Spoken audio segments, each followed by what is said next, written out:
Assalamualaikum warahmatullahi wabarakatuh. Alhamdulillah, nasta'inuhu wa nastaghfiruh wa na'udzu bihi min shururi anfusina wa min sayyiati a'malina. Man yahdihillahu fala mudilla lahu wa man yudlil fala hadiya lahu. Asyhadu an la ilaha illallah wahdahu la syarika lahu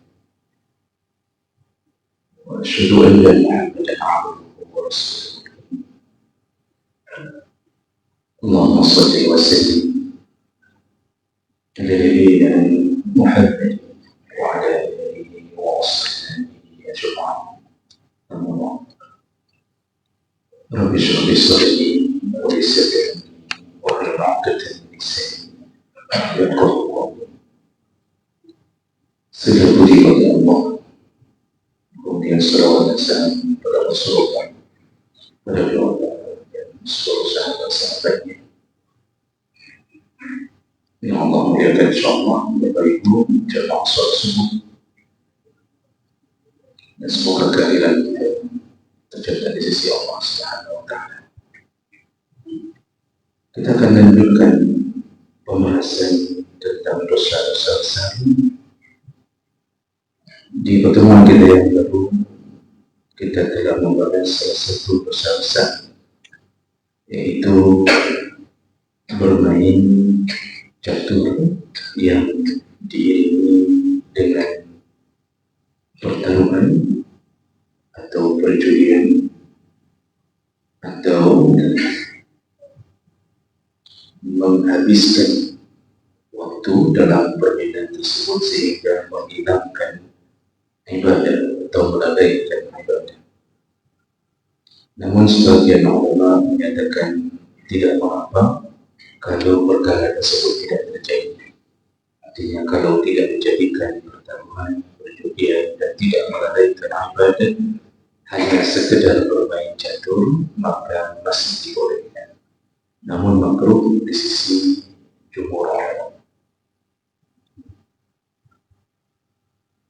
Baik, kita lanjutkan berikutnya.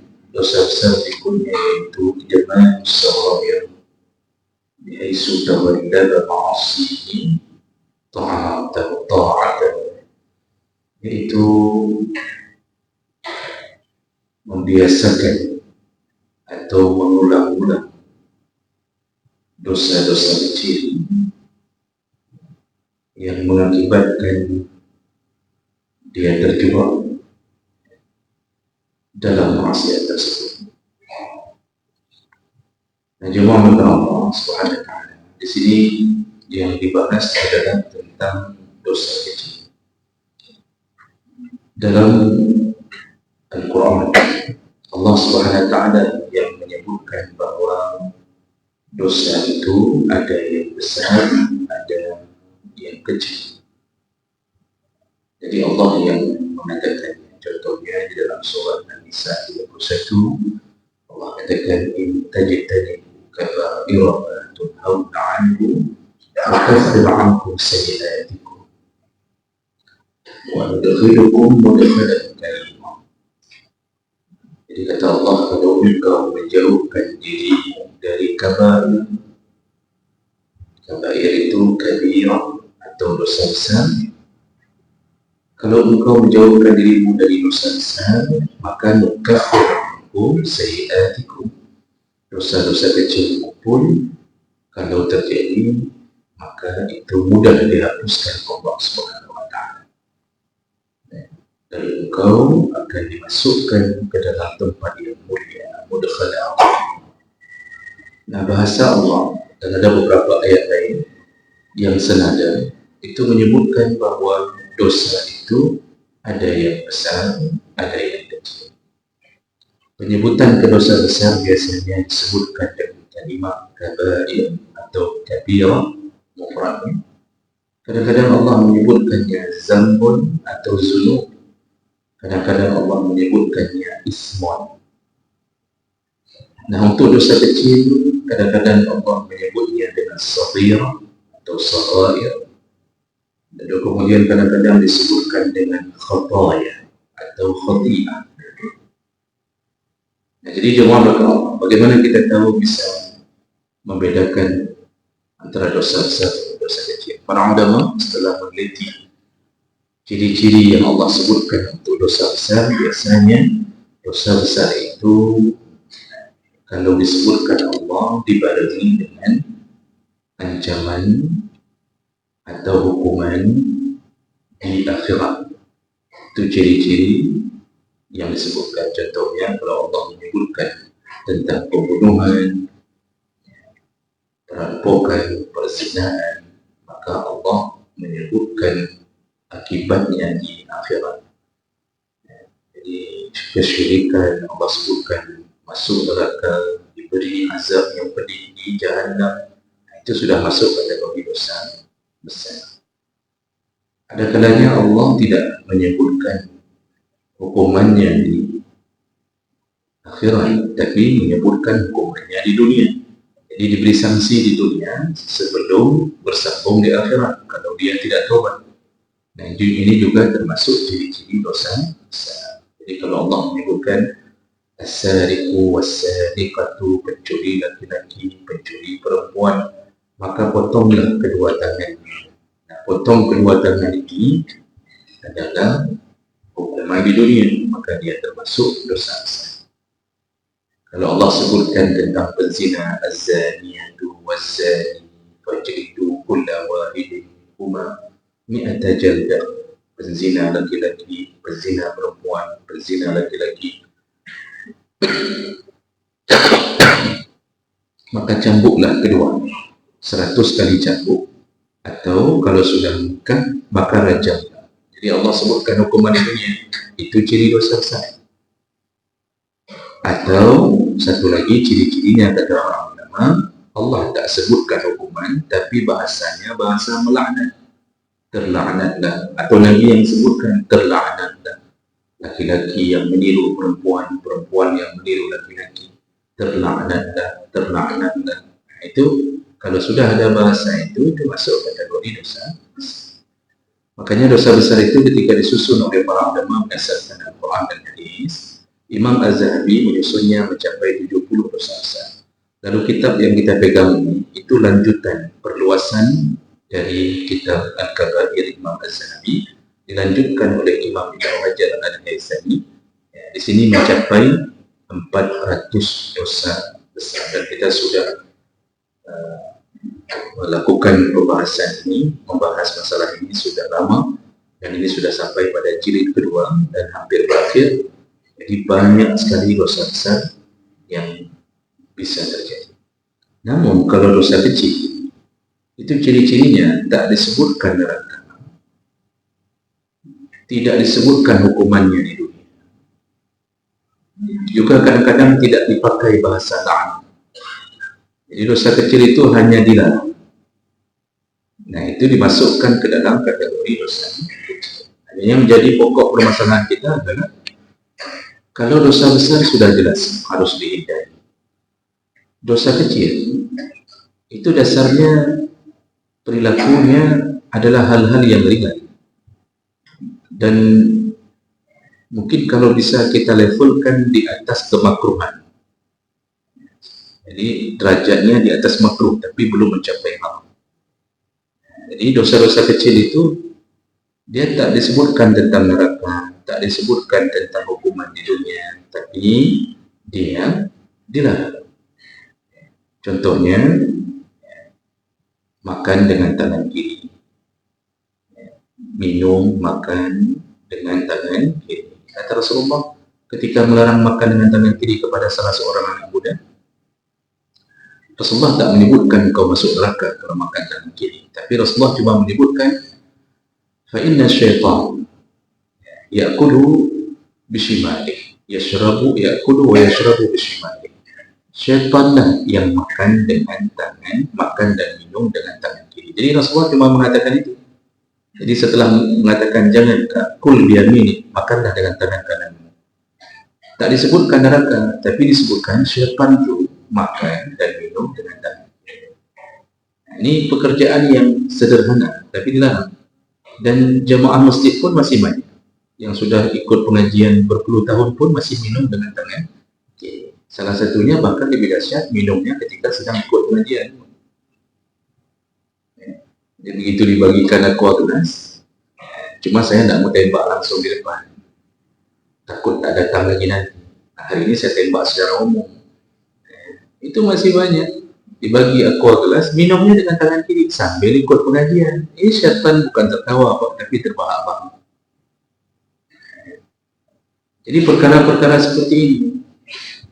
Kemudian kalau zina dosa besar, maka seluruh jalan menuju zina itu dosa kecil.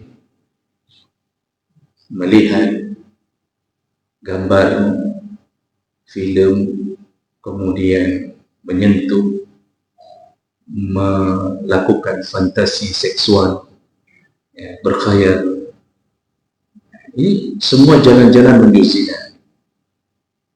Kalau memakai alat-alat fasilitas media sosial, dia mulai merayu, mencari nomor WA istri orang, itu mulai masuk itu. Kalau terjadi sampai bertemu, terjadi perzinahan, maka mulai masuk dosa besar. Tapi ingat, seluruh dosa-dosa kecil ini lebih sering dilakukan manusia daripada dosa besar. Orang berjaga-jaga dari dosa besar, tapi dia lupa bahwa dia jatuh ke dalam dosa kecil. Contoh lain seperti mubazir, sifat tabzir, membuang-buang air ketika berwudu. Itu dosa kecil. Wudu belum dimulai, tapi air sudah dibuka. Ketika air kran dibuka, itu yang dilakukan bukan wudu, tapi melipat lengan bajunya, kemudian meletakkan pecinya, kemudian dia lipat lengan kakinya. Itu habis waktu 3 menit untuk melipat-lipat. Air dari tadi sudah dibuka. Sedangkan Nabi mengatakan, jangan engkau membuang air ketika wudu, walau fi jahri nari, walau fi nahri jari, walaupun engkau berwudu di sungai yang sedang mengalir, kata Rasulullah.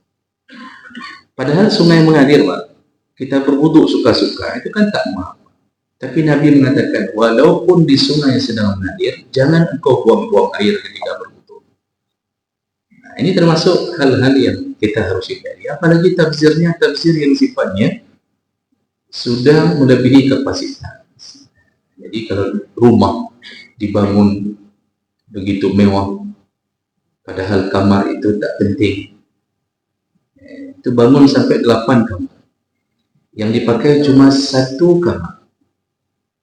Kalau kata hadis Nabi SAW, kalau engkau membangun 4 kamar, 1 kamar untuk dirimu, 1 kamar untuk anak-anakmu, 1 kamar untuk tamu, dan kamar keempat, wa amar rabi', kamar keempat lisyaitan, adalah kamarnya syaitan. Maksud Nabi, kalau melebihi kapasitas yang tak dibutuhkan, itu kamarnya syaitan. Untuk tamu sudah disediakan, tapi membangun rumah Masya Allah mewahnya, tiang di depan saja melebihi tiang istana Fir'aun. Kalau Bapak pernah menuju ke istana Fir'aun, itu tiang kita sekarang bahkan lebih dahsyat daripada tiang istana Fir'aun. Itu ada yang model bangun 3 tingkat, sampai ketika paket datang pun tak terdengar. Akhirnya orang paket dia campakkan paket di depan rumah, karena sudah bosan. Di bel tak terdengar, dipanggil tak. Ini saking besarnya rumah. Pintu pagar saja hampir habis 50 juta. Pintu pagar remote. Kalau tak remote tak sah hidup. Jadi sampai begitunya. Ini perkara ini tabzir. Padahal kalau dijual pintu pagar itu bisa menghidupi 5 orang anak miskin atau 5 orang yatim sampai selesai di pesantren. Tapi dia habiskan untuk urusan-urusan pagarnya. Buat kanopi berlebihan. Kemudian isi rumah, Masya Allah. Ya, kalau tak Jepara tak mau duduk. Padahal Jepara itu bisa menghancurkan bisul. Itu 1 Jepara saja itu 9 juta. Itu belum mejanya. Itu ranjang kadang-kadang berhias sesuatu yang berlebihan. Ini termasuk tafsir. Apalagi di sudut rumah itu ada 1 lemari syaitan. Isinya barang tak perlu. Tupperware di situ, kemudian jam tangan di situ, yang dikoleksi. Ini semua amalan-amalan yang sebenarnya dosa kecil. Jadi kenapa judul hari ini bisa menjadi dosa besar? Maka tadi judulnya adalah membiasakan atau mengulang-ulang dosa kecil. Nah, disinilah jemaah Allah Subhanahu wa Ta'ala, seseorang harus berhati-hati dengan pekerjaan dosa kecil yang dia anggap hal yang biasa. Sebenarnya dosa kecil ini mudah dihapuskan. Allah Subhanahu wa Ta'ala itu telah menjamin melalui lisan Nabi-Nya dosa kecil yang terjadi dihapuskan dengan banyak cara. Ini tidak sama dengan dosa besar. Kalau dosa besar itu harus taubatan nasuha.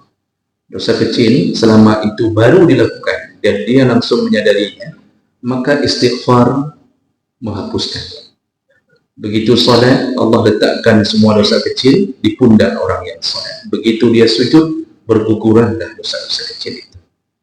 Kemudian selesai salat, dia berzikir, terucap kalimat subhanallah 33 kali, alhamdulillah 33, Allahu Akbar 33, ditutup dengan kalimah la ilaha illallah sampai 100 kali. Apa kata Nabi? Kafarallahu khatayahu, Allah hapuskan semua dosa-dosa kecilnya, walau kana misla zabadil bahr, walaupun dosa kecilnya sebanyak buih di lautan. Kata Nabi SAW. Jadi banyak sekali hal-hal. Jadi kalau seandainya lihat HP terlihat sesuatu yang porno, lalu kita langsung menyesalinya, lalu terucap astagfirullah, dan kita diampunkan. Kalau kita refleks mencaci maki, ya, tanpa sengaja terrefleks terjadi caci maki, ya, mungkin karena kita punya watak yang keras, lalu kita mengucapkan astagfirullah, maka Allah bisa ampunkan. Oleh karena itu, yang perlu sedikit diberi pemahaman, dosa kecil pun ternyata bisa meningkat menjadi dosa besar. Nah, ini kapan terjadi? Coba mulakan Allah. Dosa kecil bisa menjadi dosa besar kalau terjadi beberapa perkara. Yang pertama, yaitu terjadi al-israr. Al-israr itu mengulang-ulang. Dosa kecilnya diulang.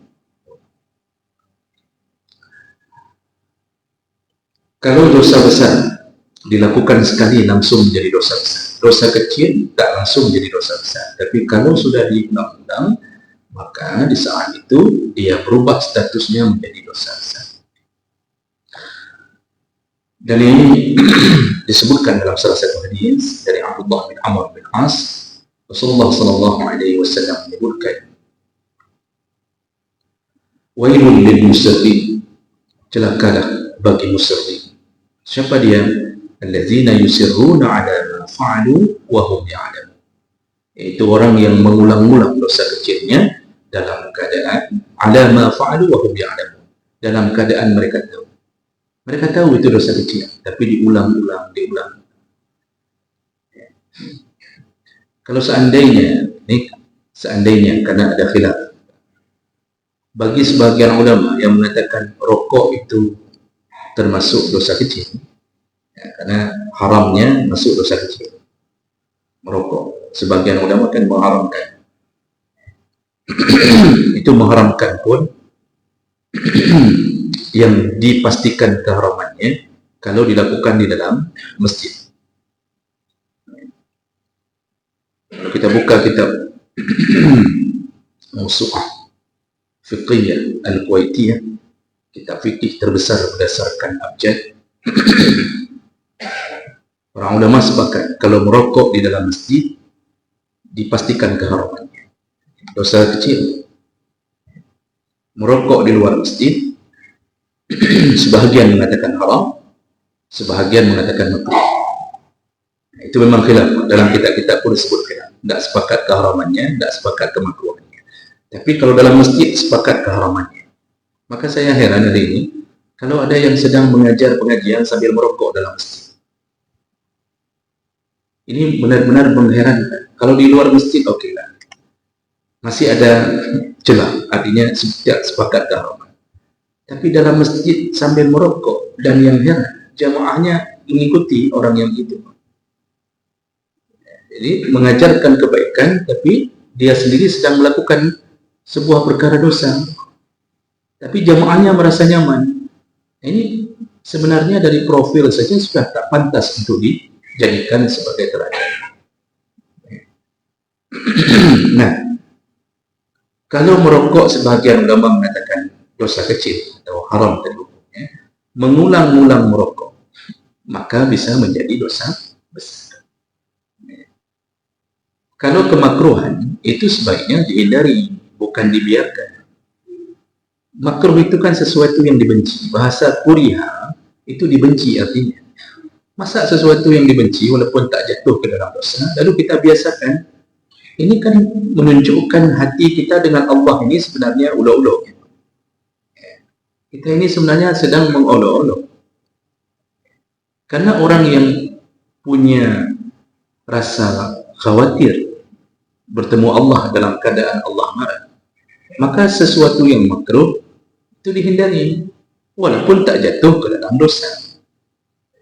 Jadi perkara-perkara seperti ini, seluruh dosa kecil kalau diulang-ulang tak pernah berhenti, itu berubah menjadi dosa besar.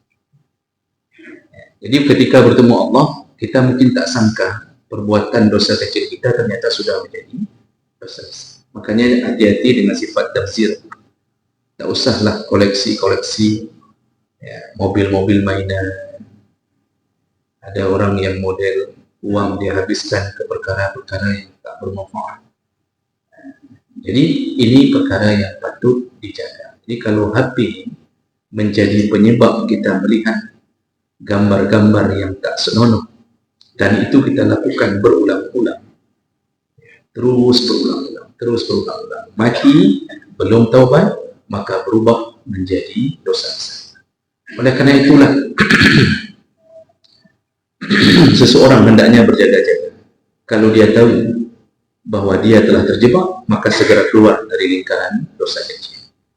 Baik, kemudian sedikit lagi penyebab yang kedua, meremehkan. Jadi dianggap remeh.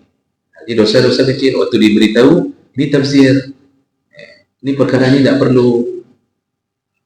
Tapi dia meremehkannya, dia mengatakan alah, itu pun alah menyampi. Dia mulai meremehkan dosa-dosa kecil. Ketika unsur peremehannya menganggap bahwa itu seakan-akan hal yang tak perlu dipertimbangkan, di saat itulah dia berubah menjadi dosa.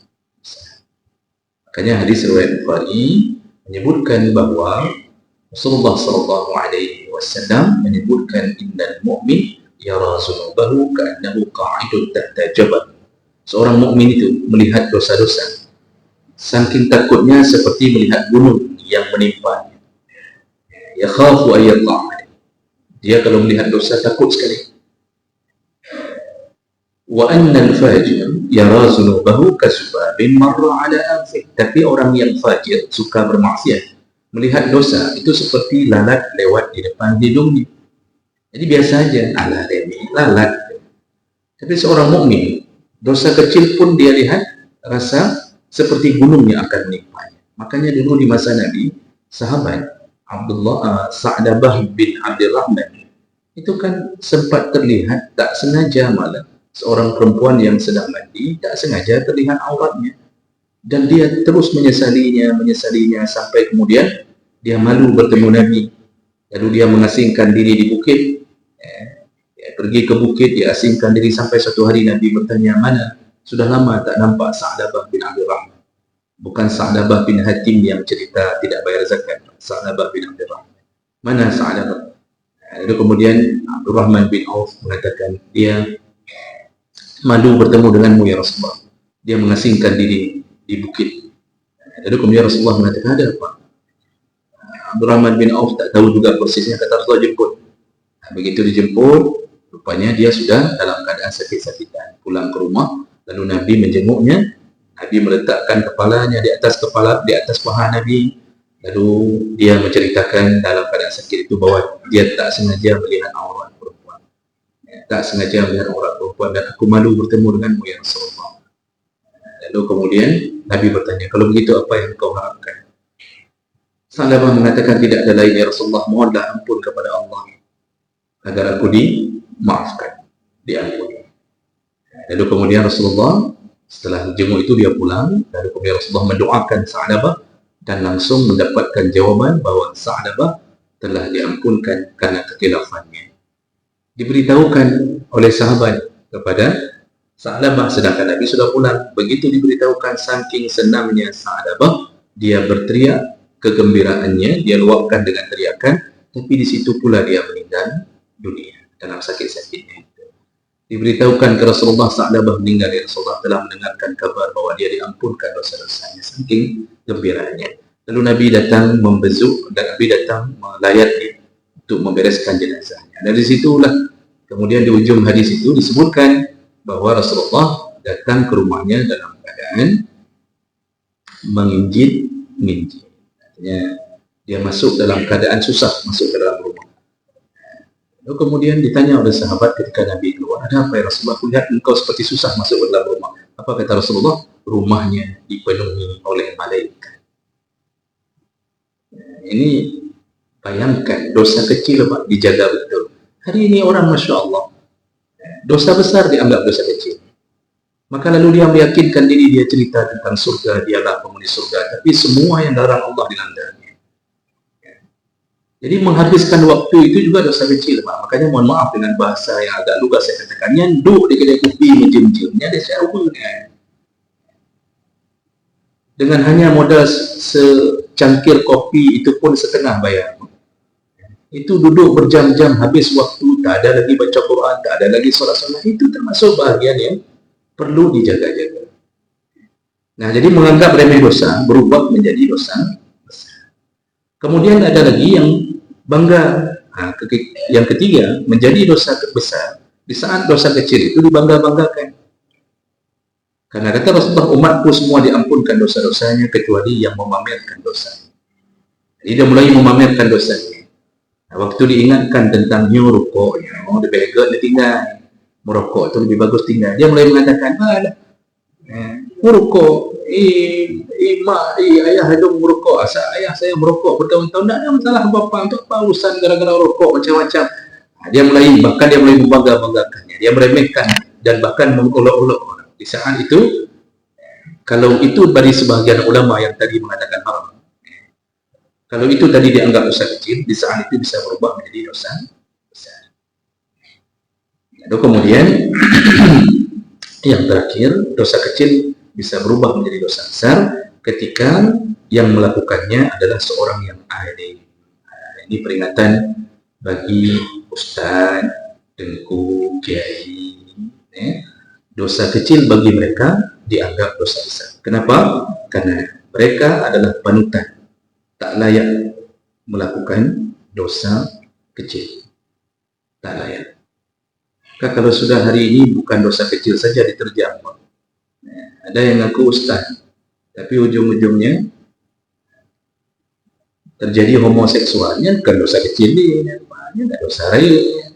Mengaku ustaz, membuat proposal fiksi, tak ada yang dibuat, tak ada barangnya, tapi membuat proposal. Dapatnya harumnya. Kalau dosa besar saja, dosa besar itu seharusnya dihindari, benar-benar dihindari oleh seorang alim. Dosa kecil itu jangan sampai terjadi oleh orang alim karena dia dianggap munafik oleh orang-orang yang mengikuti pengajiannya, lalu merasakan bahwa seakan-akan mereka telah terjebak ke dalam penuntun yang sama. Maka jemaah melakukan Allah SWT, berhati-hatilah dengan dosa kecil, jangan diremehkan. Kalau sudah terjadi, berhenti segera, kemudian istighfarlah, mudah-mudahan Allah ampunkan kita sebelum kita dihisab di hari kiamat nanti. Subhanallah wa bihamdihi, asyhadu an la ilaha illa anta, astaghfiruka wa atubu ilaik. Wassalamualaikum warahmatullahi wabarakatuh.